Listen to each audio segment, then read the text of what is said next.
Hello, probability posse. It is time to talk multiplication rule. Yesterday was addition rule, and now we move on. We're still talking about probability of multiple events. So we're looking at the probability packet, page 15 is where we're going to start today. And for your joke, this was a submission by one of your classmates. The joke is, or is it even a joke? Have you guys been to the new restaurant? It's called Karma. They don't have a menu. You just get what's coming to you. Or you get what you deserve, because I forget what the actual punchline was, but thank you, whoever submitted that joke. Let's try this warm up, and I want to give you some background because I love pizza and I wrote this problem. It's actually a true story about this guy I met in Spain called Giuseppe, and he goes by Pepe. I didn't know if you guys would believe me that there really was a guy named Pepe. So I want to show you a picture from my time abroad in Spain. That's me, Giuseppe, Federico, and Andrea on the beaches of Spain and Italy. Okay, so that was the inspiration. Back to the math. List the sample space for pizza types. Go ahead and pause the video if you want to fill all of this out on your own. This might go better if you've thought about it a little bit on your own first before we talk together. I'm going to look at part A and list the sample space in a new way. Sometimes in the textbook and in probability sections, you're going to see these tree diagrams that are a convenient way to organize your possibilities for pizza types. So I'd think of two different realms. There's two sizes available, small and large. And for options for what type of pizza you could make, you've got, I think, the three different options for toppings for each of those two sizes. So a tree's got branches off of small and large, and you could have plain cheese, plain pie, pepperoni, I'll just put pep, and then sausage. That's the three choices, sausage. And then you still have those same three choices of toppings for the other side. So cheese, pepperoni, and sausage. When all said and done, this should list the 6 possibilities for pizza. You had 2 choices for the size of the pizza. You had 3 choices for the toppings. So counting principles tell us there's 6 total options. Now, a bunch of these probabilities we should be fine with. We've seen simple events. We've seen or with compound. Today we talk about and. So let me check my answers with yours. Probability of large, that should be half of the 6 choices. Probability of cheese, there's this option and this option, large and cheese, small and cheese, out of the 6 choices. So 2 out of 6, 1/3. And then the or questions, probability of small or pepperoni. So small is 3 out of the 6 if I'm really splitting this up into 2 parts. Or means that I add. And then, what was it, pepperoni? There's one more option. The one large pepperoni would fall into this case. So plus 1/6 gives me 4/6, or 2/3 of a chance of picking this type of pizza. E says large or a topping that is meat-based. So large is going to be half of the choices. So that's 3 in the 6 choices, plus the meat toppings. Now, if I really did this and thought about, I guess I could have structured part D this way as well. If I added all the meat toppings, that's also 4 options out of the 6. But I just don't want to forget to subtract the overlap. So any way you slice it, get it, slice of pizza, I want to subtract off those 2 pepperoni and sausage that I double counted. So maybe you just took 3/6 and you added it to 2/6 and you got 5/6. In a way, I should have thought of this one, part E, as a complement with an E, complement. Really, the only thing I'm leaving out, there's only one case. Large or meat topping is 5 of those 6 choices. The only one you're leaving out is a small cheese. So you're leaving out 1 of the 6 and you get 5 of the 6. Now the and questions. This is what we talk about today. If you said probability of large cheese was 1 in 6, you are absolutely correct. And I wonder, ... what that number has anything to do with the answer for B and the answer for C. How could you get 1/6 by taking just the probability of large and just the probability of cheese? Could you maybe look at what it says at the top, multiplication rule? You can multiply them. That's what we get into today. So those are kind of easy to just eyeball whether or not your work was just like mine. Our probabilities today are going to depend on whether or not you consider the 2 events dependent on one another. With dependent events in real life, the occurrence of one of the events affects how a second event can occur. And if the two events are independent of one another, the occurrence of one has no impact on the occurrence of the other. So I wonder if you could pause to think about events in your everyday life that affect each other versus ones that don't. Are the outcomes, look at these examples, of each trial independent or dependent events? I'll go D for dependent, I for independent. You roll a die, right? And I don't have a spinner in front of me, but you spin a spinner like you would in the game of life. If I roll a die and I got a 3, does that have any impact on what I'm going to get on the spinner? I say absolutely not. These are two independent events. Their probabilities won't affect one another. You pick one flashcard from a stack of 30 flashcards. Then you pick another. Well, I'd say these are dependent, right? The probability of me getting a certain card changes because what I got on the first trial is going to affect my probability for the second trial. We'll see more of these examples today with a deck of cards. Select a coin at random from your, can you make that pocket, not a picket? So from your pocket, replace the coin and then select again. So if I have a bunch of change in my pocket and I pick a random when it's a quarter, then I put it back in, I have just the same exact odds as I did before of picking any coin out of that pocket. I say because of the with replacement part, we're going to say these two events, their occurrences have no effect on one another. All right, D is kind of up to you. I'll put a question mark. Wearing Crocs with socks, asking somebody out on a date and that person says yes, I'm going to say you be the judge.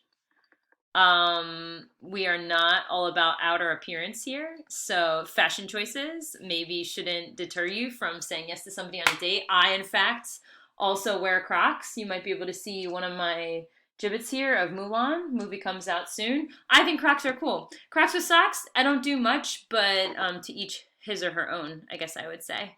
All right, let's keep looking down the page. Notation.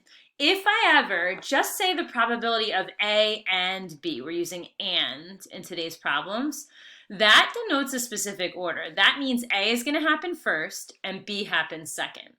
If I mean for it to be in either order, what I'll do is I'll specify it. Like in part D as you go down the page. In part D, when we get to it, let me circle it so we take some note of it. In either order. The 2 could come first or the 3 could come first. Doesn't matter as long as you get a 2 and a 3. I could have just said king and heart here. I didn't need the word then, but I'm trying to be really specific on this worksheet at least to specify an order here because you'll see how it could generate a higher probability if the order does not matter. So let's see. Multiplication rule. All right, the big moment. If A and B are independent of one another, then multiplication, so I'll say the word and means multiply. So you take the two probabilities and multiply them. Probability of A happening and then B happening is going to be probability of A occurring times and means multiply, probability of B occurring. Plain and simple. So I like it when the events are independent, simplifies the situation. If A and B are dependent events. So if it kind of matters what you got on the first trial when you're calculating your probability of what you're going to get on the second trial, then what you have to do is, and I got to give you a little bit more notation here, it's still multiply. So it's probability of A times a slightly altered, possibly, probability of B and then a line and then an A. This notation is going to come into play in tomorrow's lesson a bit more. You'll see it, but today I thought I'd introduce it to you. It means probability of B happening given that A happened or occurred. So you'd still have two probabilities multiplied. It's probability of event A happening first, and then a slightly altered probability of B given that A actually happened. And I want to see this in play with the next couple examples. The very first thing that would be good to do would be to look at the situation that's given and see if the events look dependent or independent on one another. So I have this standard deck of cards, give it a good shuffle. And it says I pick a card from a standard deck, and I'll pick this top card, and then you replace it and pick another. So what are the odds this first card is going to be a king? I won't show it to you yet, and let's write it. Probability of getting a king from a standard deck of cards are the 4 kings out of the 52 total cards. And means multiply. So I'm going to multiply it by the next probability. Now I take this card. Was it a king? Oh my goodness, it was a king. Okay, sometimes I set these things up. That was definitely not a setup. Pretty cool. Okay, so now let's see if I can get a heart on the next pick. So I'm going to shuffle the cards. Trust me, this is not a trick. I just want to see if this will work. And I'm going to pick the top card here. Actually, maybe to prove that I'm not a cheater here, I'll pick a middle card. So I'll pick some random middle card here. What are the odds that this card is now a heart? Did the first card being a king impact this probability at all? No, because of, I'll leave you guys in suspense. I'm going to underline this. The replace it part means these events are independent of one another. So probability of pulling a heart is still, right, hearts are 1 in 4 chance, or you could say the 13 hearts out of 52, because we had replaced that king and all the cards are back in the deck. Was it a heart? Oh my goodness, yay, it was a heart. Okay, so pretty cool. All right, gotta calm down.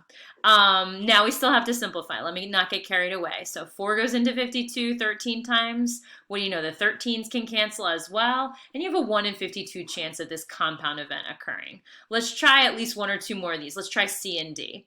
C says probability of picking a 2 and then a 3. We are independent because you're going to replace the card after you pull it. So probability of getting a 2, well, that's just like a king. There's 4 2s out of 52. And then you put the 2 back in, and you still have the 4 3s to choose from out of 52. Probability of getting a 3, right? That's 1 in 13 times 1 in 13. And it's 1 over 169. All right, now, this says a 2 and a 3 in either order. Well, that means you've got more cases to think about.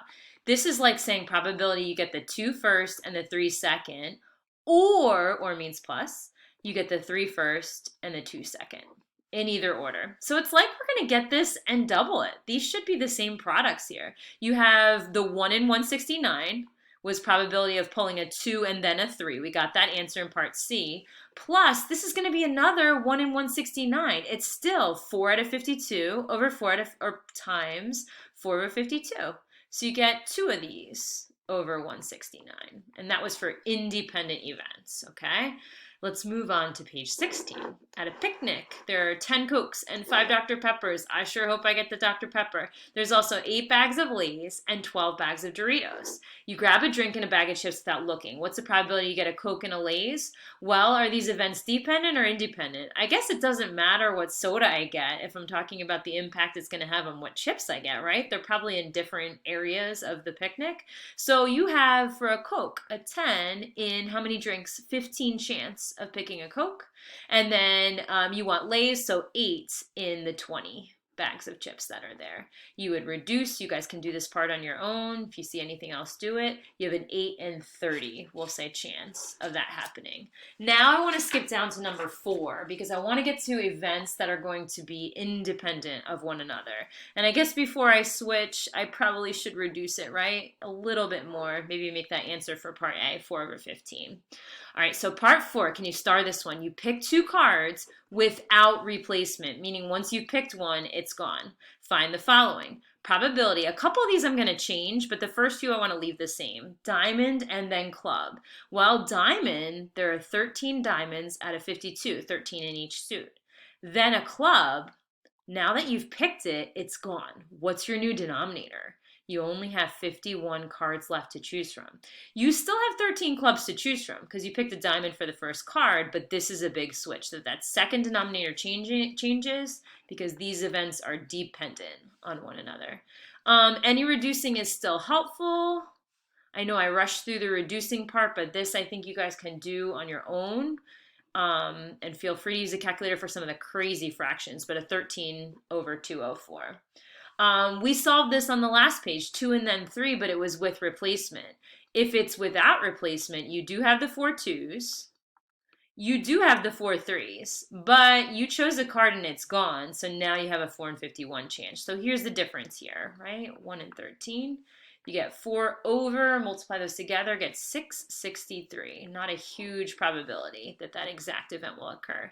2 non-face cards. There are how many face cards in a deck? I think there are 12 total. So that means there are 40 non-face cards, right? The leftover cards out of 52. You pick a non-face card, and then you're going to go the probability of you picking another non-face card. Well, there's only 39 non-face cards left over, and there's only 51 left in the deck, and you can simplify. F. let's say, or E says diamond and club in either order. You could get the diamond first, the club second, or the club first, the diamond second. I'm going to get cut off here, but we will continue this. 13 out of 52, 13 out of 51. This answer would get doubled. If you double that, you'll have your probability. Okay, till part 2. See you soon.